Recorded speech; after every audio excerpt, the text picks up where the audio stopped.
বিসমিল্লাহির রহমানির রহিম। আজকে আপনাদের একটা ইন্টারেস্টিং জিনিস দেখাবো। আজকে দেখাবো হচ্ছে আমার মায়ের হাতে লাগানো লাউ গাছ।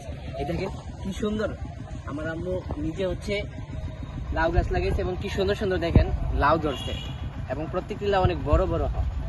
এই যে এখানেও দেখতে পাচ্ছেন, এই লাউগুলো কিন্তু খাইতে অনেক সুস্বাদু এন্ড এগুলা বাজারজাতকরণে কিন্তু ভালো দাম পাওয়া যায়। এখন বর্তমানে 60 থেকে 70 টাকা করে এক একটা লাউ বিক্রি করা হইতেছে।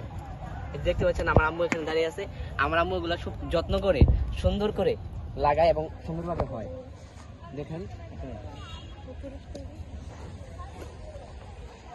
মাচা বানিয়ে সুন্দরভাবে দেওয়া হয়েছে যাতে লাউগুলো হয়ে নিচে ঝুলতে পারে। আচ্ছা, এখানে দেখেন এই যে গাছটা, এই গাছটা যখন হচ্ছে ফলন দেওয়া শেষ হবে বা শেষ হয়ে যাবে বা মারা যাবে, তখন যাতে আবার একদম পুরোপুরি শেষ নেওয়া যায়, জায়গায় আবার চারা লাগানো হয়েছে যাতে ওটা শেষ হইতে হইতে এটা আবার বড় হয়ে যায়। একদম মানে যাতে অপচয় না হয় বা সময় নষ্ট না হয়, সুন্দর বুদ্ধির মাধ্যমে আমার আম্মু সুন্দরভাবে হচ্ছে লাগাইছে। লাউগুলো হচ্ছে অনেক সুন্দর বড় হয় এবং খাইতে অনেক মজা হয়। ঠিক আছে।